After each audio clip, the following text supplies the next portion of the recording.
Donc cette année, je présente en avant-première au salon Orfeo Grande, qui est donc la dernière itération du modèle Orfeo Jubilé, qui est une refonte intégrale de ce qu'est l'Orfeo Jubilé, sur lequel j'ai voulu appliquer toutes les recherches et développements que j'avais fait à l'époque sur Voce Grande, qui avait été un produit sur lequel j'ai travaillé extrêmement longtemps et qui a été très prolixe en solutions techniques, que j'ai voulu appliquer sur le modèle le plus haut dans la gamme, qui est donc l'Orfeo. Donc j'y ai appliqué notamment l'habillage avec l'aluminium. Donc l'ébénisterie est entièrement enserrée dans un U d'aluminium de 3 mm d'épaisseur, qui est donc fixé à l'ébénisterie avec un polymère spécifique qui permet de garder une certaine élasticité. L'intérêt technique, c'est surtout d'arriver à juguler les modes de résonance du MDF grâce à l'addition de l'aluminium, de créer deux fréquences de résonance diverses, enfin de diversifier les fréquences de résonance et du coup d'avoir un mode de résonance diffus qui supprime la tonique marquée que propose le MDF seul.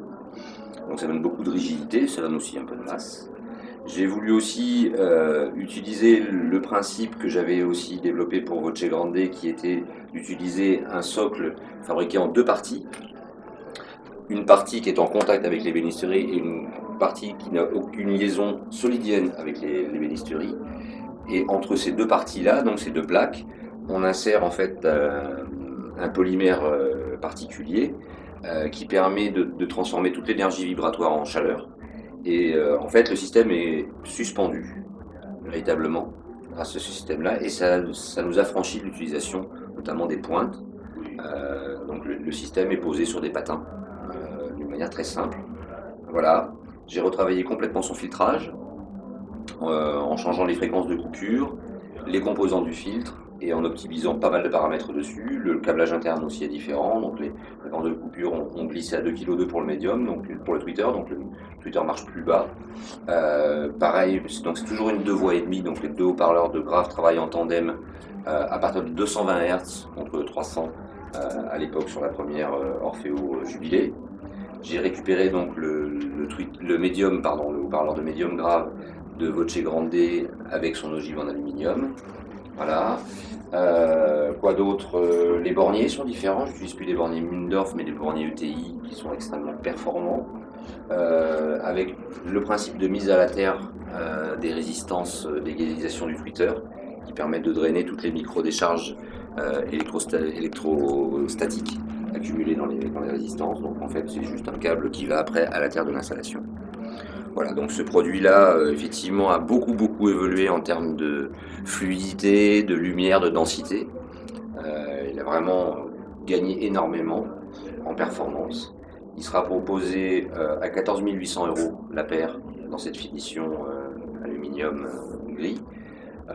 Il sera disponible, il y aura plusieurs finitions, il y aura donc ce gris-là, il y aura du blanc perle, il y aura un gris anthracite, et peut-être, je n'ai pas encore pris la décision, peut-être aussi le bleu nuit polyillustré, que j'avais développé pour Voce Grande.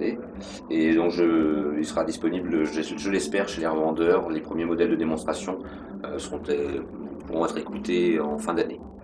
Voilà.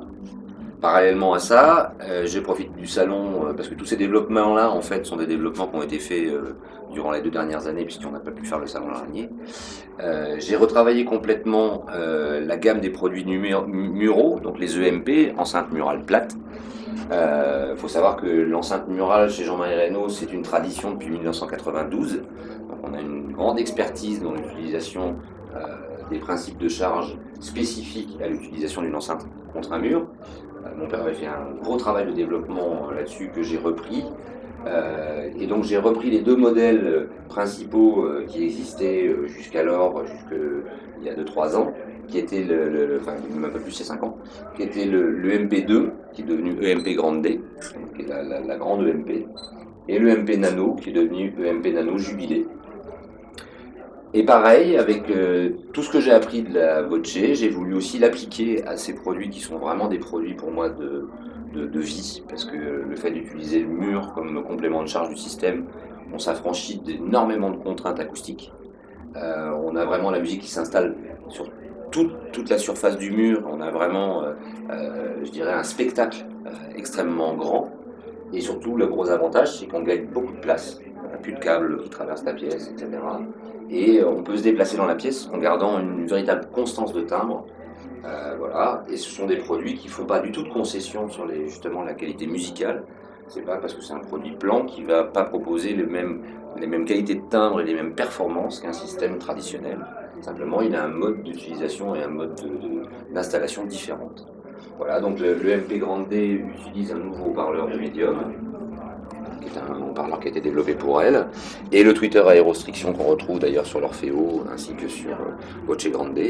Donc, donc l'aluminium habille l'ébénisterie sur 3 faces, de la même façon, pour les mêmes raisons techniques, et elle est posée sur un socle, avec derrière un évitement qui permet de bien la plaquer au mur en évitant les plaintes sur une hauteur de 14 cm, donc on peut éviter à peu près toutes les plaintes qui existent.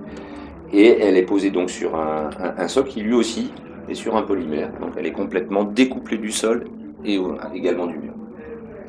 Voilà, le MP Nano Jubilé, elle en fait reprend l'équipement de la Bliss Jubilé, donc le haut-parleur de 17 cm à cône papier, ainsi que son tweeter à dôme soie imprégné.